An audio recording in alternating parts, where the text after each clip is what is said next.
السلام علیکم ورحمت الله وبرکاته. ګران دوستانو، خدای دې وکړي چې روغ او جوړ بایست. دوستانو، خدای دې وکړي چې په تیر درس مو سر خلاص شوي او زیات تمرین مو هم کړی وي. زما د هر ویډیو د کتلو وروسته تاسې 1 ساعت یا 2 ساعته پر هغه حرفو باندې تکرار وکړئ، هغه د سره زده کړئ، پریکټیس یې وکړئ. زه اطمینان در کوم چې حتما به په سل کې 80% یا 50% تاسې فایده کړی وي او تاسې به د دې درس څخه استفاده کړي. نو راځو نن د طوا، عین، فا او قاف چې غټ قاف دی د هغه حرفونه وایو او ترتیب یې د لیکلو زده کوو چې څنګه باید ولیکل سي. د طوا حرف چې دی هغه باید تر صواد یو څه دمنه غټه وي په څه شکل سره او یو څه باید لوړه وي.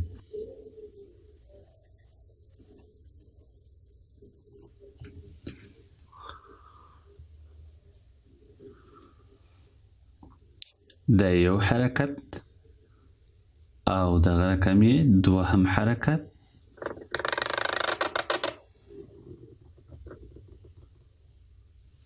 په همدې شکل سره وروسته په نوک د قلم دا برخه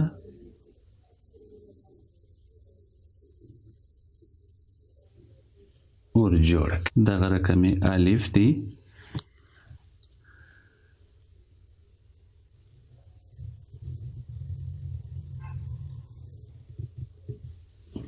په همدې شکل سره اوس یې راځو نقطو ته.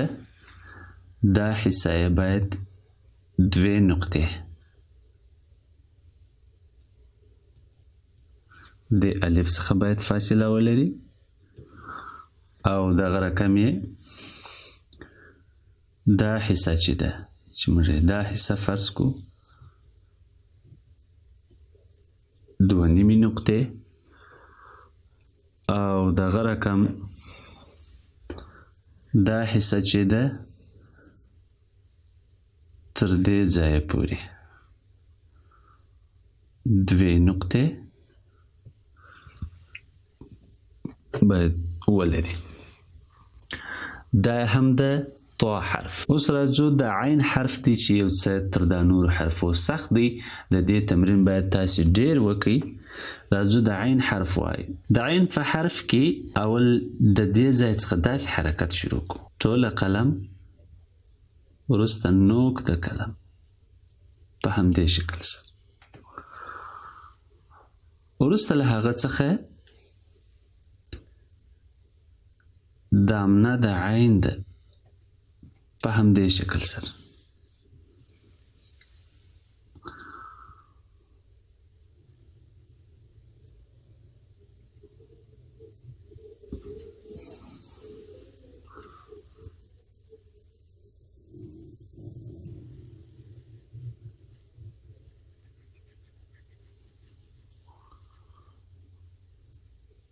په همدې شکل سره دوستانو د عین دا قسمت چې دی دا باید 2 نقطې او دغه رقم یې دا قسمت چې دی دا یې هم په داسې شکل سره 2 نقطې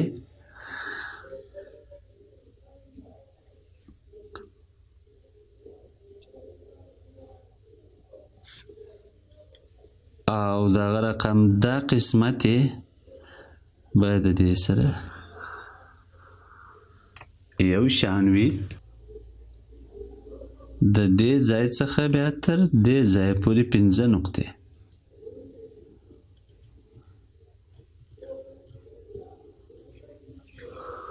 په همدې شکل سره او دا قسمت هم 2 نقطې باید تیر وي.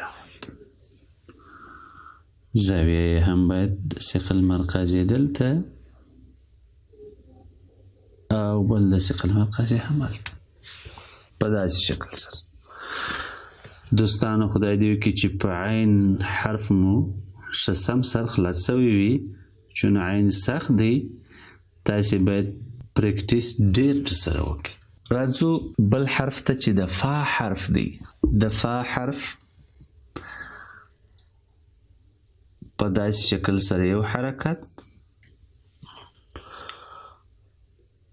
او په داسې شکل سره بل حرکت.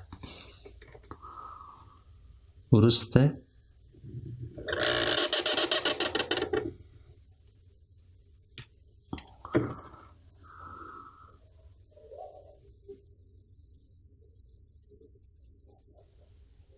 د با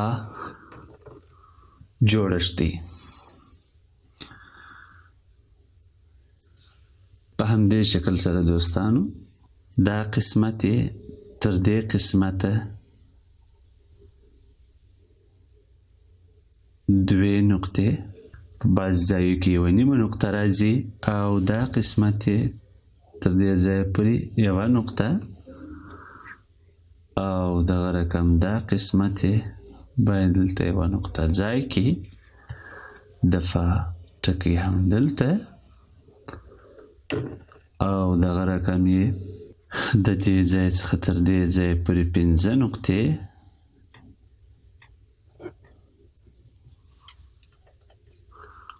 او دغسې هم دا قسمت یې 1.5 نقطه دا یوه دا یې نیم چې ټول 6.5 سي. راځو آخري حرف قاف دی چې هغه هم د فا په شکل سره وروسته له هغه څخه د سین دامنه ورسره ګډوو په داسې شکل سره چې دا قسمت یې 2 نقطې او دغه رقم دا قسمت یې 1.5 نقطه د قاف نقطې لوړې په دې شکل سره دا حصه د تر دې حصې پورې 1.5 نقطه